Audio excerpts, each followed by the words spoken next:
Well, it's been just over a month now since I've been using a full frame mirrorless camera, the EOS R6, and I just thought I'd make a film based on my experiences.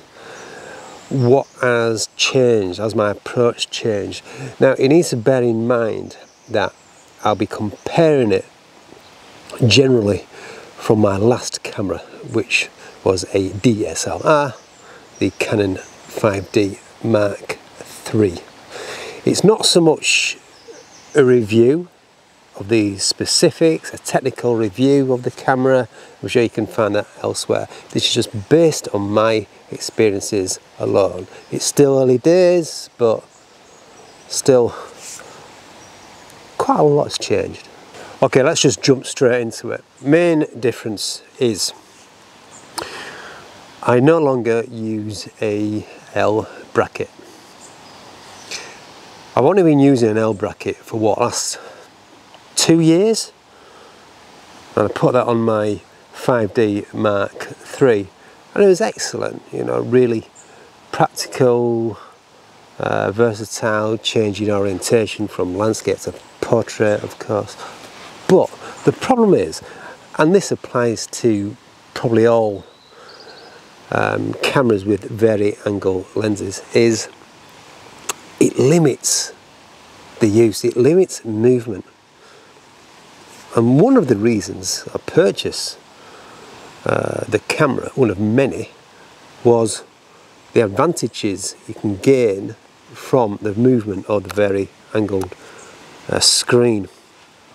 And was finding the L bracket, it was limiting movement, not only in landscape orientation, but also in portrait orientation as well. When I placed the camera on the base, the greatest angle I could achieve was that. It wasn't good at all. So I've taken the L bracket off and replaced it with the tripod plate, in this case the Gitzo. Not only that, it's less bulk, it's less weight. Now, before you start, I'm not interested in drilling holes and adding bits of metal to it. Just not me at all.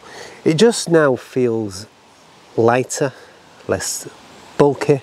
Yes, I know I've got to adapt when I want to shoot portrait orientation. I've got to go back the old-fashioned way, which isn't a great problem, to be honest. There's no question about it. I am taking the camera off the tripod more often and shooting a lot more handheld. And of course, that's due to the fantastic inbuilt image stabilization of the camera, and that doubled with the image stabilization of the lens. I'm hardly ever looking at the shutter speed now. Yeah, especially in comparison to how I was with the 5D. I'd say 80–90% of all my shots since I've purchased the camera have been handheld.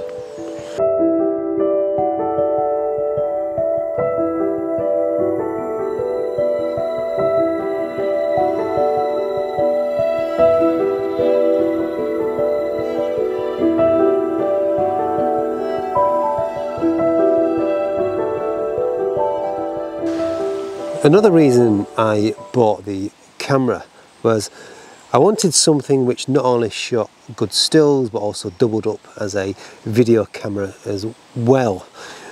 When I'm filming these vlogs, I want to produce the best quality of footage as possible, but also balance it out with ease of use. Going back to the image stabilization, now it's possible for me to shoot video handheld. Don't get me wrong, it is not at a level where you're comparing it to a camera that is mounted on a gimbal. I still have to be careful, so it's slow movements and move with the body. But if I do that, I get some nice, smooth footage. It's also got capabilities of a high speed frame rate as well, so I can now film a lot more slow-mo. It also shoots in C-Log, which is basically the equivalent of RAW files.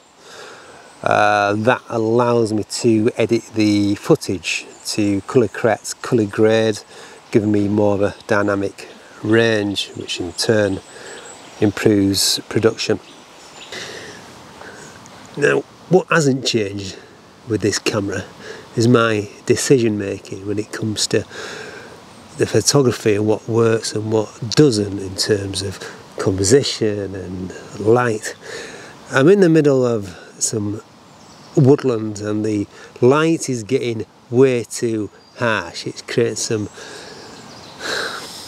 irregular patterns and patches of light which are just not gonna work. So it's time to move on to a different location.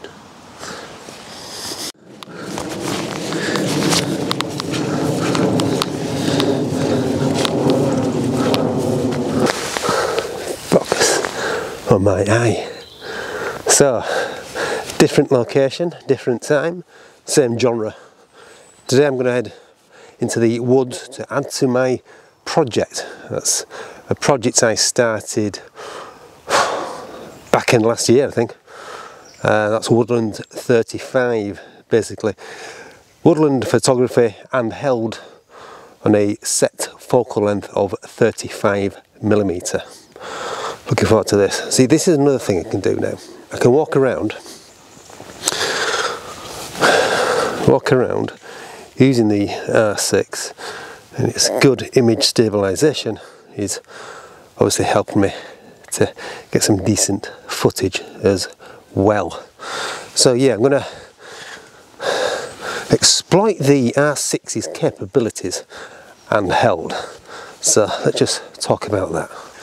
I've put the 35mm prime on just to help me with some large open apertures.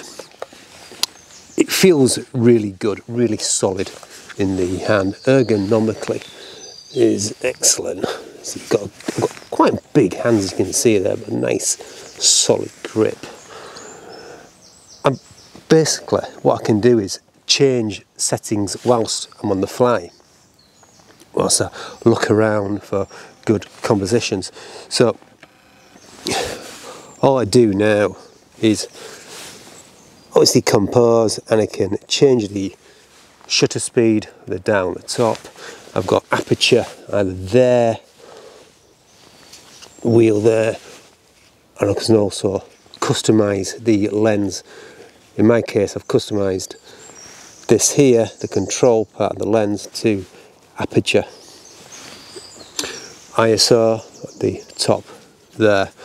Select a focus point, and then you can just use the joystick just to select exactly what I want the image to be focused on. It's so easy. So I'll compose, adjust the speed, ISO,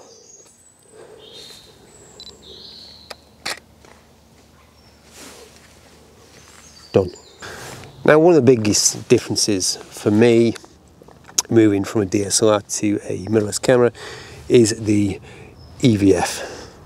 It's got massive advantages, of course it has, with all the information there displayed for you, and basically what you're seeing through the viewfinder is more or less the same image that's going to come out. I'm also using the histogram more often because it's basically there in front of you. When I had the Canon 5D, it was something obviously which is important to check your histogram, but to be honest, I did forget now and then. But here I just seem to have more control. You're never gonna, I say never, you're not going, currently not gonna replicate the exact quality of a DSLR, because when it comes to viewfinder, because basically it's a mirrored image.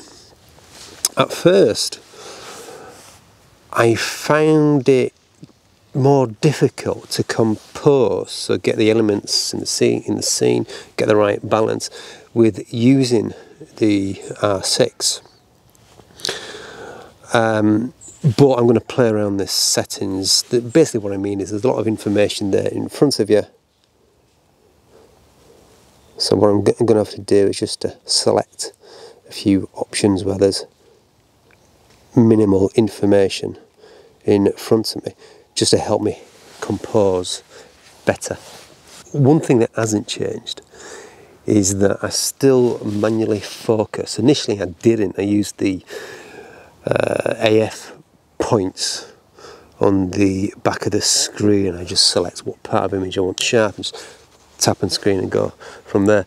But now, since I've had it, I've just found it easier and more comfortable, basically, by composing manually. So basically what I do is I use the guidelines, sorry, the guides.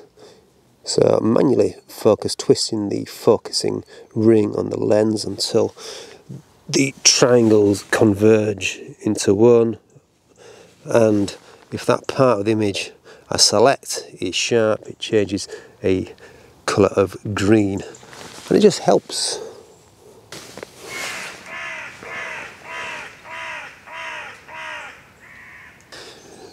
At the end of the day, it's a camera of your own choice. I'm sure this camera has its disadvantages in comparison with other cameras. You can get swamped with the numbers though. This camera is very quick, it shoots up to 20 frames per second. The autofocus is excellent, it's got just over 1,000 autofocus points, up to 8 stops image stabilization.